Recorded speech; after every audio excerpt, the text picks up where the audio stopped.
TV पर रामायण देखकर रावण मतलब अरविंद त्रिवेदी बहुत भावुक हुए। क्या? तुझे कैसे पता? हेलो ऐप से। देख, ये है हेलो ऐप। जैसे ही आप हेलो ऐप डाउनलोड करते हो, ऊपर सर्च बार में हेलो ट्रेंड्स मिलेगा, जिसमें सभी ट्रेंडिंग न्यूज, वीडियोस, आर्टिकल्स मिलेंगे। उससे आप डे टू डे इन्फॉर्मेशन से अपडेट रख सकते हैं। ये तो बहुत अच्छा ऐप है। मैं अभी डाउनलोड करके खुद को अपडेट करती हूँ। अनपढ़ बहू।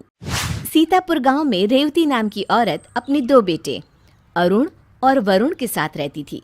उन दोनों की शादी हो चुकी थी। रेवती की बड़ी बहू सोनाली बहुत ही पढ़ी लिखी थी, लेकिन उसकी छोटी बहू चारू ने कोई पढ़ाई नहीं की हुई थी। सोनाली चारू को हमेशा ही ताने मारती रहती और उसे उसके अनपढ़ होने का एहसास दिलाती रहती। चारू, कल मेरी कुछ दोस्त आएंगी घर पर। अच्छा भाभी, तो क्या तैयारी करनी है उनके लिए? हाँ, मुझे बाजार से सामान भी मंगाना है। एक काम करती हूँ, ऑर्डर कर देती हूँ। ऑर्डर? अरे मैं ले आती हूँ ना भाभी मार्केट से, आप मुझे बता दीजिए। अरे आजकल मोबाइल से सब ऑर्डर हो जाता है। क्या चारू, तुम्हें इतना भी नहीं पता?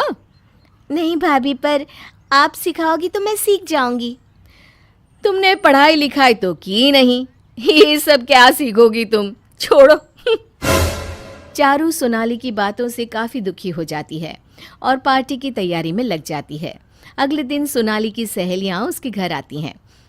पार्टी चल रही होती है और सोनाली जानबूझकर चारू को अपनी पढ़ी लिखी इंग्लिश बोलने वाली सहेलियों से मिलवाती है। Richa, she is Charu. She is my brother in law's wife. Hi Charu, how are you? Charu को रीचा की बातें समझ नहीं आती, पर वो फिर भी बात करने की कोशिश करती है। मैं fine, you? Yes, I am good too. So what you doing this days? माफ कीजिएगा, मुझे अंग्रेजी भाषा नहीं आती। Oh, I am really sorry Charu. Sonali को चारू की बेइज्जती होते देख बहुत अच्छा लग रहा होता है, पर चारू को बहुत ही शर्मिंदगी महसूस होती है। किचन में चारू बहुत उदास खड़ी होती है। तभी उसकी सास रेवती उसके पास आती है। क्या हुआ बहू, तू इतनी उदास क्यों खड़ी है? कुछ नहीं मम्मी जी, वो सोनाली भाभी की पार्टी चल रही है ना बाहर, मुझे समझ ही नहीं आ रहा कि किससे क्या बात करूं। अरे बहू, इसमें समझ ना आने वाली बात क्या है? चलो हम दोनों चलते हैं, इससे तुम्हें बुरा भी नहीं लगेगा। नहीं माँ जी, रहने दीजिए। सोनाली भाभी को शर्मिंदा होना पड़ेगा मेरी वजह से। चारू वहाँ से चली जाती है। अरुण और सोनाली के बीच झगड़ा हो जाता है। तुमने आज पार्टी में कितना खर्चा कर दिया सोनाली, और उस पर भी तुम्हें और पैसे चाहिए? देखो, मुझे ज़्यादा ताने मारने की ज़रूरत नहीं है। मैं नौकरी करती हूँ, समझे?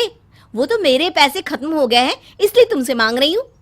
हाँ, तो कौन सा वो पैसे किसी काम आए हैं? घर पर तो तुम देती नहीं हो एक भी पैसा। पता नहीं कहाँ खर्च करती हो। तुमसे अच्छी तो चारू है, कम से कम वरुण का ऐसा खर्चा तो नहीं कराती। अरुण और सोनाली इतना तेज लड़ रहे होते हैं कि उनकी आवाज़ बाहर तक आ रही होती है। चारू वहाँ साफ सफाई कर रही होती है। मैं चारू की तरह अनपढ़ नहीं हूँ, आज के ज़माने की पढ़ी लिखी लड़की हूँ, समझे? मेरी तुलना उससे मत करना। हाँ। चारू को ये सुनकर बहुत बुरा लगता है। वो रोते हुए अपने कमरे में चली जाती है। एक दिन रेवती और उसकी दोनों बहुएं घर पर होती हैं। बड़े दिन हुए पकोड़े खाए, आज बहुओं को अपने हाथों के पकोड़े बनाकर खिलाती हूँ।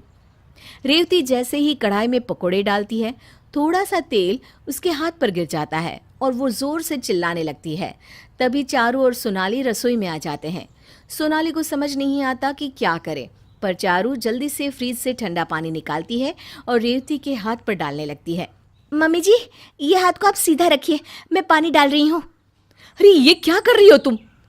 इससे मम्मी जी के हाथ में छाले नहीं पड़ेंगे, और आप ना जल्दी से डॉक्टर को फ़ोन लगाइए। हाँ। सोनाली डॉक्टर को फ़ोन लगाती है और डॉक्टर घर पर आते हैं। वे रेवती के हाथ पर दवाई लगाते हैं और कुछ दवाई भी लिख कर देते हैं।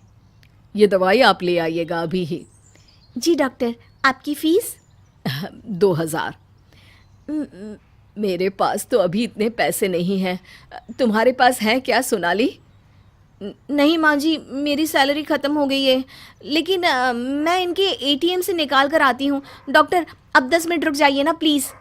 डॉक्टर, ये लीजिए, मेरे पास है। डॉक्टर फीस लेकर चले जाते हैं। ये लीजिए भाभी और पैसे, और मम्मी जी की दवाइयाँ ले आइए। अरे, तेरे पास इतने पैसे थे? हाँ मम्मी जी, ये पैसे मैंने घर खर्च से बचाए थे।